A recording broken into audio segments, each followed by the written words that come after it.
This is the Bare Act in which everything is mentioned about the marriage, about the divorce and about the adoption, succession, everything. अगर आप यहाँ पर देखो तो हर एक चीज लिखी हुई है कि कैसे कौन कौन से बेयर एक्ट इस छोटी सी बेयर एक्ट में है। और इसी में हमारे इसी बेयर एक्ट में बताया हुआ है कि डिवोर्स के रीजंस क्या क्या है, सेक्शंस मेंशन है, म्यूचुअल डिवोर्स और क्या क्या रेमेडीज या फिर क्या क्या डिवोर्स के ग्राउंड है कि हस्बैंड और वाइफ दोनों ही क्लेम कर सकती हैं, और ऐसे कौन से ग्राउंड है जहाँ पर सिर्फ वाइफ क्लेम कर सकती है डिवोर्स के लिए। ये सारी चीजें इस पतली सी बैरक में मेंशन है। और उसके बाद प्रीवियस वीडियो में मैंने आपको जो पार्ट 1 है इस वीडियो को, मैंने आपको बताया था कि क्या क्या रीजंस हैं कि इंडिया में डिवोर्स केस इतने ज्यादा इंक्रीज हो रहे हैं।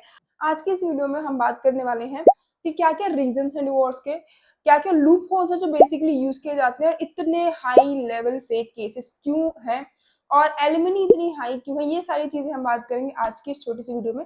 So guys, let's get started. अगर मैं हिंदू मैरिज एक्ट की बात करूँ जो कि 1955 का है, उसके अंदर कुछ सेक्शंस हैं जहाँ पर बेसिकली डिवोर्स के ग्राउंड्स मेंशन है। जैसे कि सेक्शन 13 मतलब मेजरली है सेक्शन है जहाँ पर आपको normal ground of divorce mention है। सेक्शन 13(1) जो है उसमें बात किया जाता है हस्बैंड एंड वाइफ दोनों ही डिवोर्स क्लेम कर सकते हैं। और उसी का सेक्शन जो 2 है 13 का 2, उसमें सिर्फ फीमेल, उसमें सिर्फ वाइफ ही डिवोर्स क्लेम कर सकती है, हस्बैंड डिवोर्स क्लेम नहीं कर सकता। बहुत सारी ऐसी चीजें हैं जहाँ पर हमें लगता है कि जो नेचर है, मतलब जो जो कॉन्सेप्ट है यहाँ पर वो बायस्ड है towards the female. The reason why the society or the laws are biased towards the female is the ancient time. Okay. बहुत सारे ऐसे आपको फैक्ट्स पता है, बहुत सारे आपको ऐसे एंशियंट रीजंस पता है जहां पर हमें ये दिखता है कि क्यों कितनी क्रुअलिटी, कितना हाई लेवल था विमेन्स के अगेंस्ट में। डोमेस्टिक वायलेंस का अगर हम देखें, क्रुअलिटी देखें और बहुत सारी चीजें, इंडिपेंडेंसी देखें, वो सब हमने देखा कि एंशियंट टाइम में क्या है, और उसी को आज तक हम फॉलो करते हैं, which is not wrong as well, because अभी भी हम इतना इंडिपेंडेंस, अगर मैं विमेन इंडिपेंडेंस की बात करूँ तो अभी इतना हाई नहीं है। आज भी रूरल एरियाज में वही सिचुएशन है जो कि एंशिएंट टाइम में थी। सेक्शन 13 जो हिंदू मैरिज एक्ट का, उसमें मैंने आपको दो सेक्शन बताया, सेक्शन 13(1) और सेक्शन 13(2). सेक्शन 13(1) में आपको बात किया जाता है जहां पर हस्बैंड और वाइफ दोनों ही डिवोर्स क्लेम कर सकते हैं, मतलब ग्राउंड ऑफ डिवोर्स। और सेक्शन 13(2) जो है वो बेसिकली बात करता है जहां पर सिर्फ से सिर्फ वाइफ ही डिवोर्स क्लेम कर सकती है। और उसके बाद हमारे पास एक और सेक्शन आता है जो कि सेक्शन 13(b) है, जो कि आपका बात करता है म्यूचुअल कंसेंट पर जो डिवोर्सेस मिलते हैं उसके बारे में। अगर मैं 13(1) के बारे में बात करूँ, जहां पर आपको बेसिकली हस्बैंड और वाइफ दोनों ही डिवोर्स क्लेम कर सकते हैं, वो रीजंस हैं आपके अडल्ट्री। अडल्ट्री क्या होता है? अडल्ट्री होता है जब आप ऑलरेडी मैरिज में हैं और still you have affair outside of that marriage, और सो बेसिकली अडल्ट्री होता है। आपके अडल्ट्रस रिलेशनशिप में आपको कोहैबिटेशन वाला कॉन्सेप्ट भी आ जाता है। वो आपका होता है अडल्ट्री। पहले जोसेफ स्टाइन की जजमेंट है, उससे पहले जो अडल्ट्री थी वो एक क्रिमिनल ऑफेंस था, बट आफ्टर दैट जजमेंट जो आपका अडल्ट्री है वो आप एज एन क्राइम नहीं है, but yes this is the right ground for taking the divorce. Cruelty जो है आपका सेकंड ग्राउंड है। क्रुएलिटी क्या होती है? क्रुएलिटी बेसिकली आपकी, इसको आप ना ऐसे डिफाइन नहीं कर सकते किसी टर्म में, बट हम एज एन जनरल टर्म में बोले तो क्रुएलिटी आपकी फिजिकल क्रुएलिटी, मेंटल क्रुएलिटी और इमोशनल क्रुएलिटी, हर एक चीज को हम क्रुएलिटी में ऐड कर लेते हैं, जिसके लिए एक बहुत ही फेमस केस है दास्तान वर्सेस दास्तान। और उस वाले केस में ग्राउंड ऑफ क्रुएलिटी बताइए कि 5-6 ग्राउंड है जिसके अकॉर्डिंग्स में आपको इस अगर ये सारी चीजें हैं तो वहां पर आपको क्रुएलिटी मानी जाएगी और वो एक वैलिड ग्राउंड हो जाएगा डिवोर्स का। ओके। थर्ड चीज जो है हमारे इसी सेक्शन में मेंशन है, दैट इज डिजर्शन। डिजर्शन का मतलब क्या होता है? डिजर्शन मतलब होता है कि जिसके साथ आपकी शादी हुई है 2 साल से, उसका कोई अता पता नहीं है, ठीक है, वो आपके साथ नहीं रह रहे हैं, तो वो होगा डिजर्शन। ओके। देन आपका फोर्थ ग्राउंड ऑफ कन्वर्जन। अगर किसी ने हिंदू मैरिज एक्ट के अकॉर्डिंग से मैरिज की है और वो इंसान, वो हस्बैंड या फिर वाइफ कोई भी अदर रिलीजन में कन्वर्ट हो जाता है, तो वो भी एक वैलिड ग्राउंड है आपके डिवोर्स का। फिफ्थ इज आपका मेंटल डिसऑर्डर, जिसमें आपकी जो मेंटल सिचुएशन है दैट इज नॉट राइट और वो ठीक हो भी नहीं सकती सिचुएशन में, तो फिर अगेन आप डिवोर्स के लिए क्लेम कर सकते हो। इस वाले भी, ये भी एक ग्राउंड हो सकता है डिवोर्स का। लेप्रोसी पहले ग्राउंड था डिवोर्स का, बिकॉज उस लेप्रोसी क्या होता है? जो कि ऐसी डिसीज होती है जो कभी ठीक नहीं हो सकती। मेरे को ऐसे इसका एक हिंदी वर्ड है, मुझे एग्जैक्ट याद नहीं आ रहा है, बट उसके अकॉर्डिंग्स में ऐसा होता है कि वो ऐसा मतलब ऐसी डिसीज होती है जो कभी ठीक नहीं हो पाती। बट आज के टाइम में उस डिसीज का भी क्योर है हमारे पास, तो इसलिए वो अब ऐसे ग्राउंड ऑफ डिवोर्स नहीं है, बट एक टाइम पे ग्राउंड ऑफ डिवोर्स था। नेक्स्ट आपका जो मिनरल डिसीजेस का है, जो कि बेसिकली ऐसे डिसीज है जो कि कम्युनिकेबल होते हैं। Okay. This is again a ground of divorce. आएगी जो भी नंबरिंग उसके अकॉर्डिंग। रिनंसिएशन। रिनंसिएशन मतलब आपने देश दुनिया त्याग दी है, आप सांसारिक मोह माया से दूर हो चुके हैं और बेसिकली वो होता है संन्यास ले लेना रिलीजियस पर्पस के लिए, वो तभी आपका रिनंसिएशन माना जाता है। और लास्ट जो है ग्राउंड, वो अगेन ऐसा कुछ है जहाँ पर आपको 7 ईयर से आपको कुछ अता पता नहीं है, हम अज्यूम कर लेते हैं that the person is died, ये वाला चीज होता है आपका लास्ट। ओके, उसके बाद आते हैं सिर्फ जहां पर विमेन के पास राइट होता है कि डिवोर्स का क्लेम कर सकते हैं, वो आपका सेक्शन है 13(2). 13(2) बेसिकली अगेन उस चीज की बात करता है जहां पर सिर्फ विमेन के पास राइट है कि डिवोर्स क्लेम कर सकती है, जिसमें से पहला आपका है कि रेप है, सोडोमी है, बेस्टियलिटी है, ये सारे कुछ ऐसे एरियाज जहाँ पर जो सिर्फ फीमेल है वही वही सिर्फ डिवोर्स क्लेम कर सकती है इन ग्राउंड पे। देन कुछ और पॉइंट्स मेंशन है जैसे कि बाइगेमी जहाँ पर एक से ज्यादा मैरिज जो होती है वो बाइगेमिस रिलेशन होता है, तो वहां पर भी आप डिवोर्स क्लेम कर सकते हैं। एंड एक और पॉइंट है, लास्ट पॉइंट है वो इस सीरीज का, दैट इज आपका जो डिवोर्स है, सॉरी जो आपकी मैरिज है वो बिफोर 15 हो चुकी है और अब आप 18 पे हो और आप चाहते हो कि अब आपको उस मैरिज को कंटिन्यू नहीं करना है, तो अगेन फिर वो एक वैलिड ग्राउंड हो जाता है डिवोर्स। और जैसे कि 13(b) जो है वो मैंने आपको बताया म्यूचुअल कंसेंट से डिवोर्स होता है कि हस्बैंड वाइफ दोनों ही चाहते हैं कि वो डिवोर्स हो जाए। अब हमने रिसेंट के टाइम में बहुत सारे ऐसे केसेस सुने, जैसे मैंने आपको प्रीवियस वीडियो में भी कुछ केसेस बताए थे, अब उसी में से कुछ केस में यहाँ पर डिस्कस करते हैं, जैसे कि शिखर धवन वाला केस था। और अब हम यहाँ बात करने वाले बेसिकली कब डिवोर्स के जो केसेस हैं, डिवोर्स के जो सेक्शन है उनका मिसयूज किया जाता है। ओके, कहाँ कहाँ पर लूप होल है जिसको यूज किया जाता है by the people so that उनको एलिमनी भी मिले, उन्हें मेंटेनेंस भी मिले और एक हाई अमाउंट ऑफ मेंटेनेंस में। ओके, सो ये सारी चीजें डिस्कस करते हैं। This is basically next part of this video. So the first question, basically basic question इस पॉइंट पर कि सिर्फ से सिर्फ वाइफ ही मेंटेनेंस क्लेम कर सकती है, क्या हस्बैंड के पास कोई राइट नहीं होता मेंटेनेंस लेने का? तो यस, हस्बैंड के पास भी राइट होता है मेंटेनेंस लेने का, बट हमने ज्यादा केस हस्बैंड वाले इसलिए नहीं सुने बिकॉज अभी भी जो हमारी इंडियन सोसाइटी है वहां पर जो फीमेल्स अर्न कर रही है, फिर जो डिपेंडेंट नहीं है, इंडिपेंडेंट वीमेंस है, उनका जो नंबर है वो बहुत कम है रिस्पेक्टिव टू द मेन। तो इसीलिए जो आपको केसेस दिखते हैं वो मेंस के ज्यादा दिखते हैं रेदर हमें फीमेल के दिखे, तो हमें यहाँ पर जो मेंटेनेंस का पॉइंट है वहाँ पर मेन वाला ज्यादा आपको दिखता है। और इसीलिए जो फेक डिवोर्स के केसेस हैं वो भी इतना इंक्रीज होते हैं, और जो डिवोर्स के केसेस हैं वो बेसिकली आपकी फीमेल के साइड से, जो फेक डिवोर्स के केसेस हैं वो फीमेल के साइड से ही करे जाते हैं। अब यहाँ पर शिखर धवन वाला जो केस था जहाँ पर हमने देखा उनकी जो डिवोर्स का टाइम था तब उन्होंने उनकी जो वाइफ थी उन्होंने काफी हैवी अमाउंट मांगा था डिवोर्स में।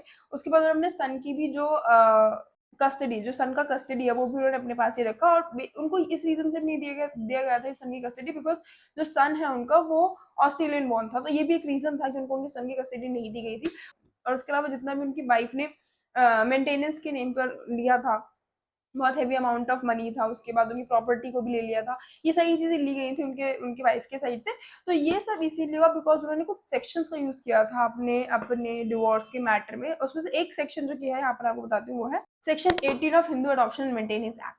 अब सेक्शन 18 बात करता है कि जब तक वाइफ है और हस्बैंड है उस सिचुएशन में अगर वहां पर उनको डिवोर्स मिलता है या फिर उनको मेंटेनेंस लेना होता है अपने हस्बैंड से, तो उस पॉइंट पे वो अपने हस्बैंड से till the life time of the women, during the life time of the wife वो मेंटेनेंस क्लेम कर सकती है अपने हस्बैंड से। Okay, for maintaining the children और for maintaining herself as well. Okay, so ये आपका सेक्शन 18 में उन्होंने ये चीज लिया, इस चीज को यूज किया कि वो तो अपने लाइफ टाइम के टाइम पे मेंटेनेंस ले ही सकते हैं, तो ये वाला उन्होंने उसको यूज किया। अब ये यूज भी होता है क्योंकि बेसिकली यूज के लिए सेक्शन बनाए गए थे, बट इनका मिस यूज इस तरीके से किया जाता है जब ये सब चीजें देखने को मिलती है।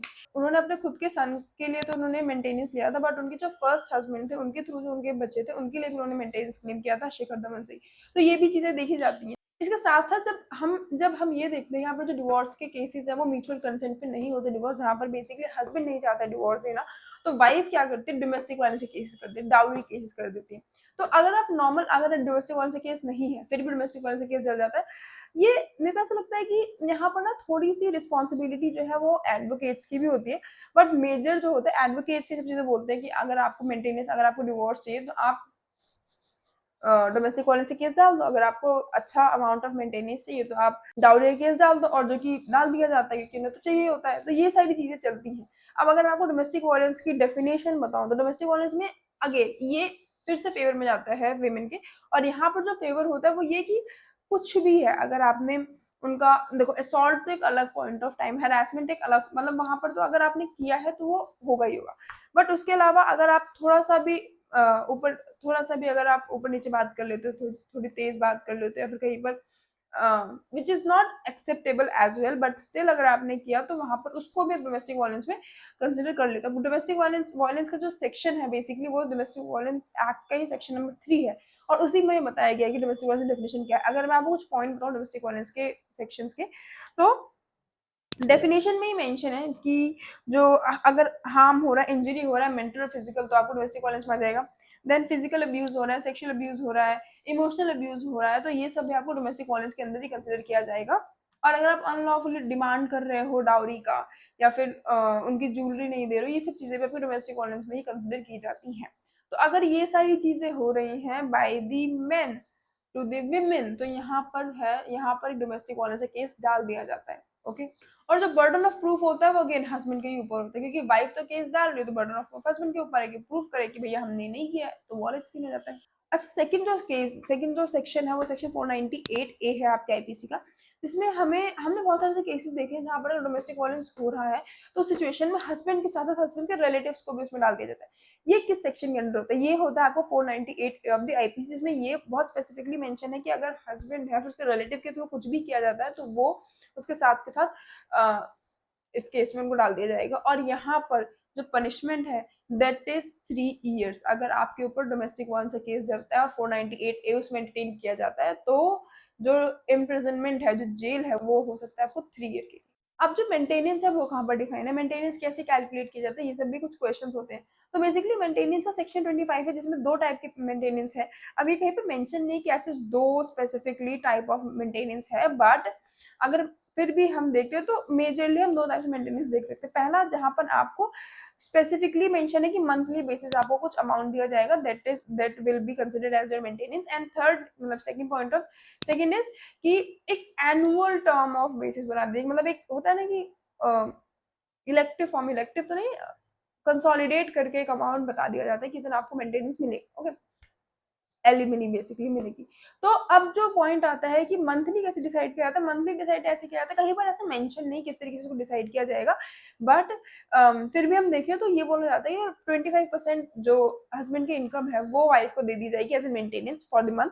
और अगर मैं आपको एनुअल बताऊं तो एनुअल इनकम से कैलकुलेट की जाती है, और एनुअल इनकम के अकॉर्डिंग्स में देन 1/3 और 1/5 और 1/6 ऐसा कुछ अमाउंट होता है जो वाइफ को दे दिया जाता है। उसमें उसका जो प्रॉपर्टी है वो भी इंक्लूड होता है, और जो मतलब उसकी प्रॉपर्टी और जो ज्वेलरी वो सब उसमें इंक्लूड होता है। कई बार ये ऊपर नीचे भी होता है, ऐसा कुछ ये एक एग्जैक्ट फिगर नहीं है, बिकॉज कोई भी ऐसे एग्जैक्ट फिगर नहीं बता सकता, ये कहीं पर मेंशन ही नहीं है। It depend upon the description of the जज कि वो किस तरीके से आपको अलाउ कर रहे हैं, किस तरीके से आपको ग्रांट कर रहे हैं आपकी। और बेसिकली ये और भी फैक्टर्स कंसिडर करते हैं, जैसे कि एज ऑफ द विमेन और द जो भी बच्चे उन सबको भी देखा जाता है। देन फिजिकल कंडीशन भी देखी जाती है, फाइनेंशियली कितने डिपेंडेंट है टू द हस्बैंड, ये सारी चीजें देख कर ही ये सब चीजें मतलब जो मेंटेनेंस है वो अलाउ किया जाता है। सो या this is the end of this video. I hope आपको मैंने बताया कि कौन कौन से सेक्शन कहाँ कहाँ पर आपको मिसयूज देखने को मिलता है। देखो, जो लॉ है ना ये मिसयूज के लिए नहीं है, बट इन चीजों को कुछ लूप होल की तरह यूज कर लिया जाता है। और आज के टाइम में इतने फेक केसेस डालते हैं, मेरे को जहाँ तक अभी मैंने रिसेंट में जब मैं इस वीडियो के लिए रिसर्च करी तो मैंने कहीं पढ़ा था कि 80 to 85 जो केसेस होते हैं वो फेक केसेस होते हैं in all of this matters. हाँ, लूप होल तो है लॉ में, क्योंकि हम अब जो ये जो सोसाइटी है यहाँ पर सिर्फ हम ये देख के नहीं बोल सकते कि सिर्फ वाइफ के साथ ही चीजें हो रही है, यहाँ पर हस्बैंड के साथ भी होती है। तो जो लॉज है वो न्यूट्रल होने चाहिए, एक जेंडर के स्पेसिफिक इंक्लाइन होनी चाहिए। अभी सिचुएशन में लूप होल का यूज, मतलब लॉ का यूज इस तरीके से किया जा रहा है।